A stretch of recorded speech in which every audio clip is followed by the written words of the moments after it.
Hey, how's it going? Josh here, and welcome to episode 11 of Tech with Josh. S23 Ultra, should you upgrade? I'm not touching on the S23, S23 Plus. Let's talk about the Ultra. Gonna be a shorter episode. Tech specs. It's an Android phone. That's it now. Android phone, 6.8 inch, Quad HD, whatever you want to call it.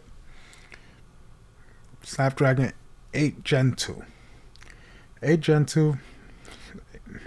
It's a weird naming scheme they have now. Last year's was Gen 1. There's no more Exynos, which was the UK branded processors that Samsung did in home, where the performance sometimes was better or worse. The battery life was always effective. It's been a whole thing. They've gone Snapdragon all around for all of their phones this year. But their Gen 2 is not like the standard Gen 2 because it's also overclocked. So it runs at a higher frequency, which means gives you better performance. How will it perform under load? We have yet to see. Comes 8 or 12 gigs RAM. The higher space storage, the more RAM you get with the 1 terabyte. You have the 12 gig. And the ultra fast memory, 256 gig, 512 or 1 terabyte. No micro SD card expansion, 45 watt fast charging, 15 watts to wireless charging, has reverse wireless charging. Same 12 megapixel front facing sensor. The main draw this year, 200 megapixel main shooter. Oh my god, yeah. It shoots 8K, yeah. But guess what, guys? Don't be fooled. This is a first generation camera module. They unveiled it a month ago, and it looks good on paper. 8K, everything like that. And brings the question, just like when we had 4K phones back in the day with the Note 3 or 4 that could shoot 4K 30. It didn't look that great. Mr. Who's the Boss already did a camera comparison with it. Low light. Take a look at that. It's honestly, in my honest opinion, it's marketing. And it comes with the S Pen, starts at $1,200, right? Now, let me dive into why I'm saying it's just marketing.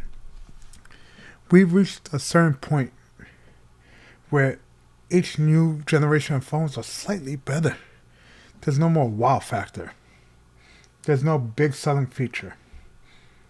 Okay, you have the foldables, you could say that, but that's already, 4 generations? Okay, just like with the iPhone. The 14 Pro Max, what did it give you? eSIM only. The emergency SOS gave you Wi-Fi 6E. Nothing really big other than there's no more notches. The dynamic island, as they called it. Slightly better battery. And that's the thing. Samsung, you can say, is no longer innovating with this phone because what else can you do? We've reached the point, like I said, phone displays are better than your TV. HDR content, they're OLEDs. Most of us have LCD TVs. They go down to 1 hertz to 120 or 144 on some phones. So it has a better refresh rate than television. Even if you have like an LG OLED, like a C1, C6, whatever they are now, those go up to like 120 hertz. So you get more response time with certain phones than you do on your television. It's a better PPI pixels per inch because the size of the screen in relation to how many pixels are. Bigger screen, less pixels per inch. And that's the thing. So, in the size, the form factor of the phone with lithium ion batteries, they've already flattened them so much that they can get a big battery in there, almost 4,700 milliamps hours, which you can say it's not that much. I have seen phone with 5,000. Also about how it's optimized because iPhones for the longest time had under 4,000 milliamps and were king of batteries for the pluses. Like the 11 Pro Max had one of the best batteries. The 12 Pro Max not so much, but the 13 Pro Max, because it's all about optimization. Samsung realizes this, so they were notorious for not giving you software updates. But now they're promising 4 or 5 years? 4 years software and 5 years security updates. Guess what? If you have a 21 flagship or 2022 flagship, the S21 or S22. Do you need an S23? No. You already have 5G. You probably, if you have an S21, you won't have Wi-Fi 6E. But honestly, do you really need it? No. They do the same thing. The camera's slightly better. With this one, 200 megapixels, it's just a selling point. Because, hey, you take that image, megapixels are just the size of the image. So you could zoom in, better quality. But when there's been real world tests done, the iPhone's 48 megapixel raw images look just as good, if not better in some cases, or slightly worse in some cases, or worse in some cases, than the 200 megapixel. Because it's all marketing to say, hey, we have it and we've done it in the phone. Nokia had a 40 megapixel back then in their phone when there was Windows Mobile. It's a marketing ploy, okay? 8K, if you shoot it, where you gonna upload it? Where you gonna edit the video? On your computer?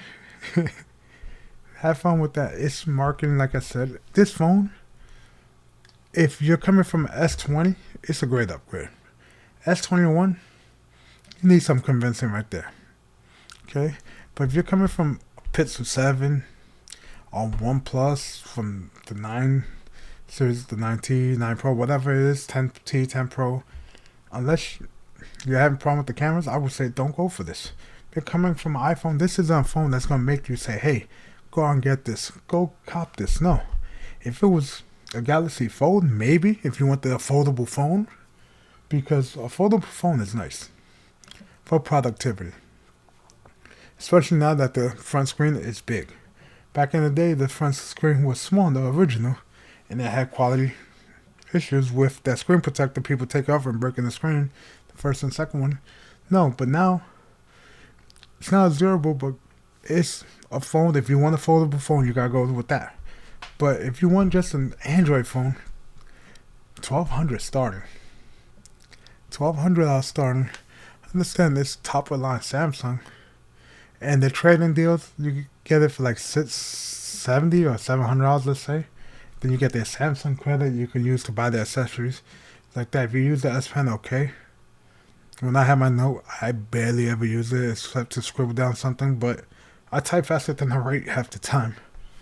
And it's a gimmick. Like, you can use it to take pictures, stuff like that. Honestly, I wouldn't recommend this phone to someone.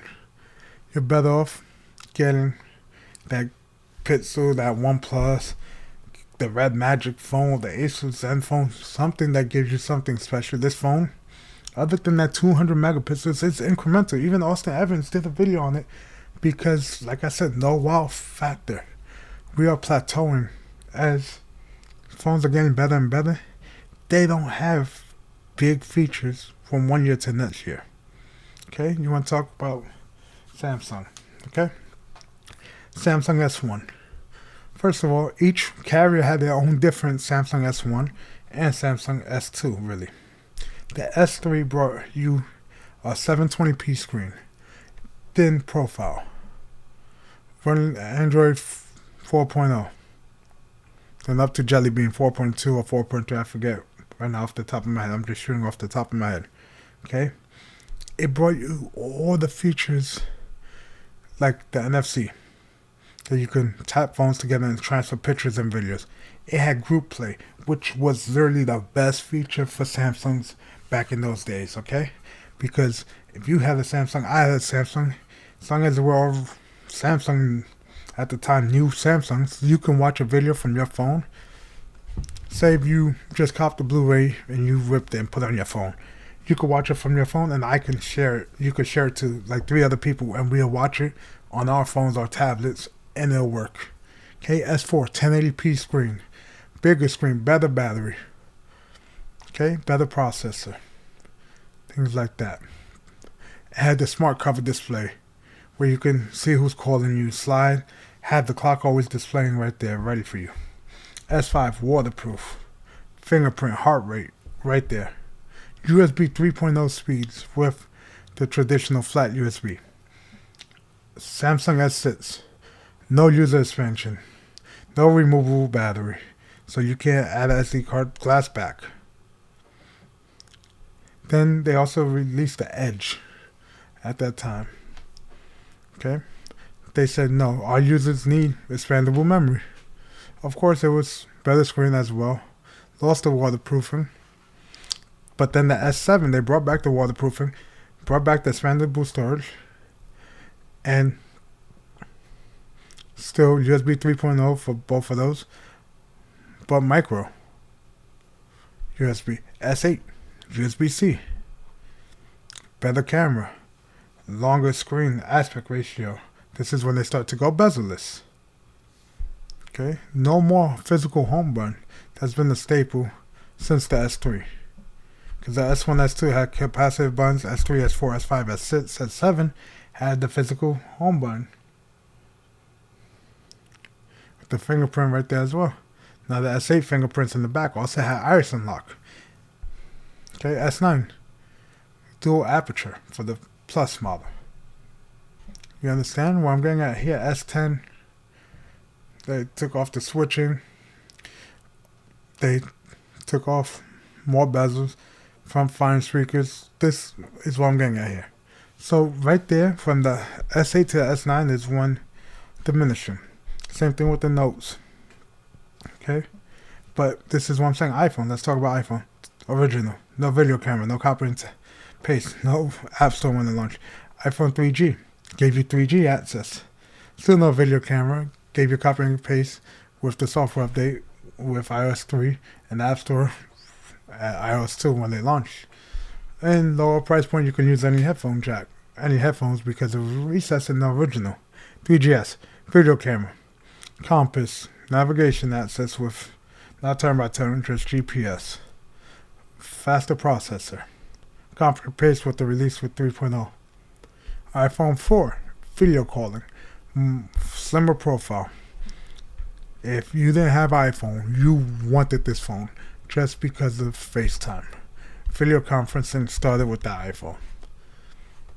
Then the 4S, Siri, turn by turn, HSPA Plus for 4G, which got you up to 42 megabytes, whereas 3G can only get you, 3.5 megabytes. iPhone 5, LTE, Lightning connector, taller phone, or bigger screen. 5S, fingerprint, dual flash, 64-bit processor, much faster, better camera, same form factor. iPhone 6, bigger screen, flatter design, bend gate, of course. But then they had the Plus model that year, 6S, 4K recorder, still a gimmick, 3D touch, what they killed. Better materials, better screen quality. iPhone 7 portrait mode on the Plus. Okay. And water resistance. And they ditched the headphone jack. iPhone 8, 8 Plus, and 10 is announced. 10 game changer for iPhone, different form factor, the wow factor. 10S from the 10. Also, the 7 Plus had the portrait, 2 cameras. So from the 10 to the 10S, same thing with Samsung. At this time, guess what? There's nothing big difference. Slightly better processor, slightly better camera. Now instead of mono audio, you get 2 audio recording, stereo mics. Then the 11, slightly bigger, has the 3 cameras now. From 2, it's still gimmick, but you have the ultra wide. Then the 12 brings the 5G.